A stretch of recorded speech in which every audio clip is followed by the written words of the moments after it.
Welcome to Fondy Famous. I'm your host, Kelly Northley. Today's feature is sponsored by Steve Works Builders. Thank you, Steve. Today we're here with Trista of Third Eye Tidy, and she's going to tell us a little bit about what she does and what she offers. So if you would, please just kind of describe, you offer two different things, Reiki, and then you do KonMari cleaning method, correct? Yes. Can you just explain a little bit about what those are? Yeah, so KonMari is the version of decluttering and organizing. It's based off of Marie Kondo's method. Do you know about Marie Kondo? Yep. Perfect. She's got Netflix shows, she's got a bunch of books. You can become certified as a consultant to spread her message throughout the world and your community. So in her method is very much about decluttering your home and organizing your home based on what sparks joy for you, is what she calls it. And the whole point of the method is to make sure that whatever items are in your home are things that feel really good for you, that have intention, that you use, that you're putting your energy towards, and that you're not just keeping a bunch of things there that cause overwhelm, make you feel like you don't want to be in your house, make you come home from work and like you could feel it. Yeah. You feel the stuff. Yeah, you come home and you're like, oh my God, like what is all of this here? Yes. And not knowing what to do with it. What this method does is it really helps you hone in on what specific things make me feel good, what makes me feel bad. Like, I don't know, if you can think of something in your home where like you pick it up and how your body can just like light up about it. And you feel or the opposite. Yes. So yeah, on the other hand, if something you pick up, you get like an overwhelmed feeling or like you're trapped or guilt, things like that. Those are the types of items that you really want to look at and figure out like, why do I actually have this here? Can I discard it? And if you discard it, rather than just throwing it away, making sure that you feel gratitude for what it gave you, whether it was a lesson, good or bad, or whether it was a gift from somebody, but you don't really need the gift anymore. You can still have gratitude for the person that gave you the gift or the time in your life that felt good to receive the gift, and then discard the item. I saw you post something about intentionally giving it to someone too, like finding the right match. And I know that's easier said than done, but you had mentioned a little bit about that. Can you tell us a little bit? Yeah, so that is great as long as you actually have somebody in mind that can actually use it. There's so many times where people will hold on to something for like years because they're waiting for the right person to give it to, and the intentions are great. Like, that's awesome. But don't clutter up your own house waiting for that person to come along, because you could easily donate it to some, a charity or something, donate it to a local, St. Vinny's Goodwill, that sort of thing. And somebody, you don't know who they are, but somebody else is still going to use it and love it, and it works the same way. They're still going to be grateful for it too. Right. Yeah. So being able to part with things that no longer bring you joy, or that you just don't need. Exactly. Yeah. Sounds like my garage. I was just going to ask you, do you have areas in your house where you feel like they just need to be reevaluated and you walk in and it doesn't feel like you want to actually spend time there? Yep. Yeah. Absolutely. Our garage currently, it's kind of the catch-all, we're remodeling, and so it's all the things that need to go somewhere that isn't our home, but we don't exactly know. Like, I have a pile of things to donate, I have a pile of things, we need to just get it there. Exactly. So what happens when I work with clients is I come to your house, we talk about what you want your house to feel like. So we go through each room, talk about what you like, what you don't like about it, how you want your space to be when you come home every day. And then we go into categories. So we would get all of your clothes together, get all your books together, your paperwork, things like that. If we're working in your kitchen, we're getting together all your pots and pans in one category, all your silverware, all your pantry items. And by doing that, you're lessening the overwhelm, because you're seeing them as one category rather than like the room as a whole. Right. And you're seeing the quantity of items that you have. If you have 20 tape dispensers in your house, but they're spread out, you might not feel like you have 20, but once you get them together, you're like, why do I need this many? So going through those quantities and putting them in piles, you're taking them out of the spaces that you're used to seeing them. So then the space is blank and fresh, and you can then go back and figure out how you want to reorganize it once you've decluttered and once you're seeing everything with fresh eyes. Okay. And a lot of times it feels like a big puzzle to people. Like it can be chaos at first because you've got all these categories you're working through. You don't know what it's going to look like, but it's a puzzle that you put back together, and you put like things together. You put things away that can be visible all at once, that you can grab really easily, that you're not just like stacking for no reason. There's just a lot of intention with the process, which is what I like about it. So I'm there as a guidance person. I'm there to offer a bunch of questions to make you think deeper about things. I'm there to help you make your categories.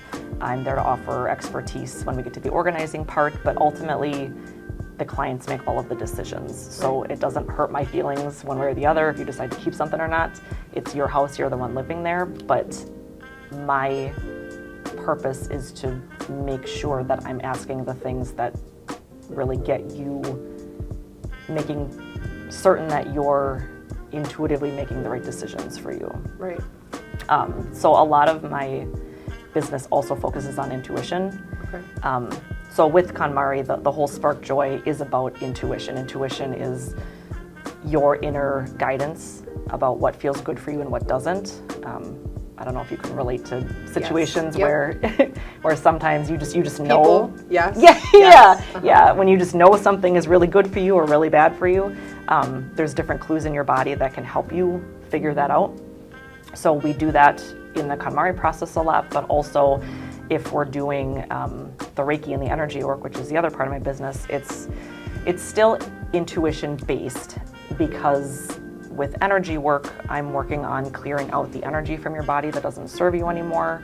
I'm working on intuitively figuring out what areas might be causing you pain or what areas are stressful in your life right now, how we can work on fixing those. You're releasing that energy, yes. correct? That's kind of what it is? Yeah. Okay. So it's a release of the energy. People that have Reiki sessions tend to feel, some people feel very calm, some people feel very energized afterwards. Everybody's different. People that do it long term, I ask them just because I'm curious what they feel, and usually they say that it helps lessen the anxiety and they feel like in their daily life big things don't bother them as much, or they know how to cope with it better. Yep. And they also do learn how to use their intuition and the clues in their body, because we talk about it during their Reiki sessions. So if they're having a bad day somewhere, they're more apt to realize like what their body's telling them about what they should do. Right. I think we all have those feelings. Yeah. It's just they get buried in that every day because you don't have time. Is that weird to say you don't have time to sit and think about it? You just have to keep going. Exactly. You're kind of designating that time and that space and energy to figure it out. Yeah, and it's usually not celebrated either. Like there's a lot of things in life where you're supposed to think about things logically. You're supposed to think about what's going to make you the most money, rather than what actually works the best for you. Yeah. Yep. So that's why I love doing the Reiki. I love doing KonMari. I also do coaching on intuition. So if people want just one-on-one sessions of how to figure out how to use their intuition better, what specifically is happening in their life that I can help them make those decisions, that's what those sessions are for. Okay. And those have been really helpful for people too. Yeah. I can also go into homes and do energy clearing, where if you just feel like your space overall isn't feeling quite right, we can figure out what sort of energies are lingering there, clear those out, and it's all the same type of thing, but it's just little pieces. All kind of shift and work together. Yeah. Yep. Yeah. Okay. What do you enjoy most about doing all of this? That's okay. My answer, so I've been doing it for about 4.5 years, and I think my answer is different than it would have been when I started. Yep. But it's definitely seeing the big changes in people. Like I've had people, just by clearing out the spaces in their house, they've lost a bunch of weight. I've had people move to different states that they were afraid to move to before. I've had people that were afraid to end relationships because they just felt like they were stuck and couldn't have that power. Ended up having the courage to leave the relationships. Just things like that, where when you clear out things in your house that don't matter, and you learn how to realize like what actually feels good in your body, you can use that for other areas of your life too, and it's super rewarding to see. It's probably like a breath of fresh air. Like, I didn't really understand anxiety and all of those things, and then I did. Yeah. And like, I always describe it as like something is on your chest. Like, it feels like a brick or something. Totally, but yes. when you remove it, you can breathe better. So you can only imagine the impact that has on your life and your home and all of the things that tie into Exactly. that. And so can you feel, when you know that something is intuitively good for you, what does that feel like for you rather than the heaviness? Can you describe what that feels like? I guess I would think, honestly, the spark joy thing, like there's just this thing that you just feel. Sometimes it massages your brain when you're having a good conversation. If you've ever experienced that, it is the weirdest thing. But you would know what I mean when you're having a really good conversation or when you leave and you just feel so energized and happy and excited.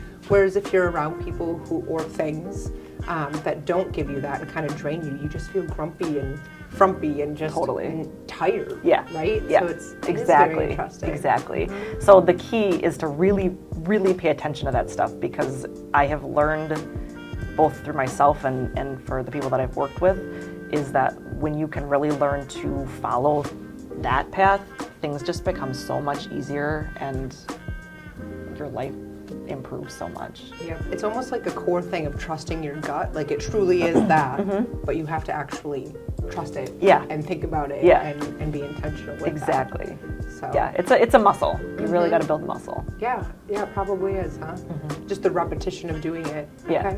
What do you think the most challenging thing in doing this is? For me, it is trying to help the people that ask for the help and then they don't follow through with things. Okay. And for me, letting go of like, I'm failing by not helping them succeed, because everybody's on a different plane. So like, if it's not their time to actually do it, it could be a case where they sign up for a session or something and it might not be the right time to fully commit right then, but they at least have the little pieces of knowledge that they can start to use. But it's really hard when it's not either taken seriously or you're met with a lot of like rebuttals and resistance, and you're just want to be like, no, like just listen. And that doesn't happen often. But do you have to then kind of part ways at that point? Like, hey, we aren't able to make progress, or how does that work? Not usually. I try to stick with it if I can. I let people do whatever feels best for them. So if they need to break away, they can. Otherwise, we just try to stick it out until But that doesn't happen often, but I would say that's the hardest part. Okay, working through that. Yeah. And what areas do you go to for this? Because I think you do it virtually, and then you also do in person, obviously. Yeah. What are the areas that you go to? I've done many. I've done apartments, condos, houses. Those are primarily. Have you ever done a business? Yeah, have you? Okay. Yeah, I have done it, not often for that either. I would love to do more. Yeah. But I have done a couple businesses, and that's super interesting because you've got a bunch of energies there that you've got to work with and like mitigate at the same time. But I'm very introverted, so I'm very one-on-one or one-on-two if possible. So I really like going to the houses because it's usually you're working very intimately with somebody. You get to know them very well. Like, I have clients that you think it's just going to be a couple months process, but I've seen them for years simply because other things come up too. Like, we finish the house, but then they want advice and help on other areas, and then I'm there to help them with that too. So you build these relationships that are really cool. But yeah, I also do virtual, one-on-ones virtual. I also do I'm doing group classes this year, virtual.